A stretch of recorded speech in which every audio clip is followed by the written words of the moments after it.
आदरणीय प्रधानाचार्य, देवतुल्य गुरुजन और मेरे सहपाठियों, स्वागत है आप सभी का आज के इस विशेष समारोह में।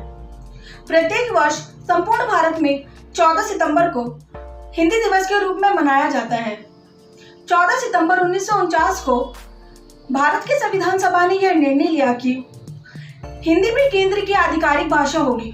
क्योंकि भारत के ज्यादातर क्षेत्रों में हिंदी बोली जाती है, इसलिए इसे राष्ट्रभाषा बनाने का निर्णय लिया गया और इसके महत्व को प्रतिपादित करने के लिए और हिंदी को प्रसारित करने के लिए वर्ष 1953 से 14 सितंबर को हिंदी दिवस के रूप में मनाया जाता है। हेलो एवरीवन, मेरा नाम राहुल कुमार है। मैं कक्षा 10वीं का छात्र हूँ। आज मैं आपके सामने हिंदी दिवस से संबंधित एक कविता प्रस्तुत करने जा रहा हूँ। हिंदी हमारी शान। प्यार और दुलार के लिए जानी जाने वाली, अत्यंत ही सरल, मोहक और मिठास वाली, राष्ट्र का गौरव बढ़ाने वाली हिंदी हमारी शान है। हर भारतवासी की यही तो पहचान है। हिंद और हिंदी एक दूजे के पूरक हैं। हिंदी हिंदुस्तान की जान है, उस पर सब कुछ कुर्बान है। सबने मिलकर इसका मान बढ़ाना है, राष्ट्रभाषा है हमारी। सुप्रभात, मेरा नाम लकी पांडे और मैं कक्षा 10वीं ब का छात्र हूँ।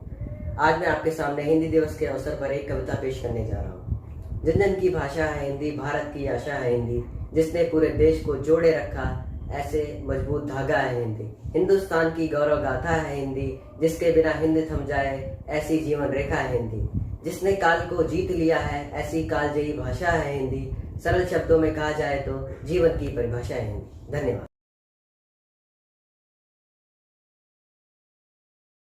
10वीं की छात्रा हूँ। आज मैं आपके सामने कुछ हिंदी के अनसुने तथ्य प्रस्तुत करने जा रही हूँ। कृपया इसको ध्यान से सुनिएगा। पहला तथ्य, हिंदी भाषा में कुल 11 स्वर एवं 33 व्यंजन है और प्रत्येक शब्द का निर्माण इसी से हुआ है।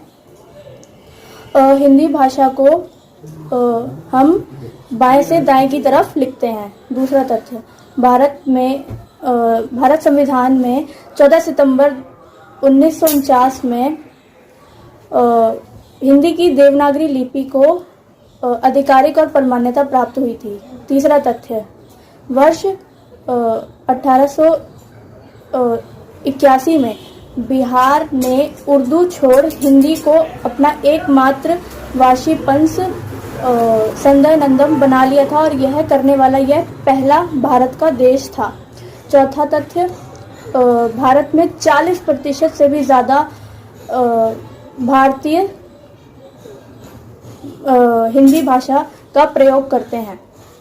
पांचवा तथ्य, पूरे विश्व में 500 मिलियन से भी ज़्यादा लोग हिंदी को बोलते हैं और एवं समझ सकते हैं।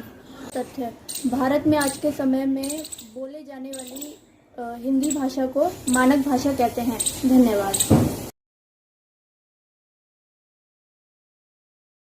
नमस्कार। जब मनुष्य इस पृथ्वी पर आकर होश संभलता है, तब उसके माता पिता उसे अपनी भाषा में बोलना सिखाते हैं।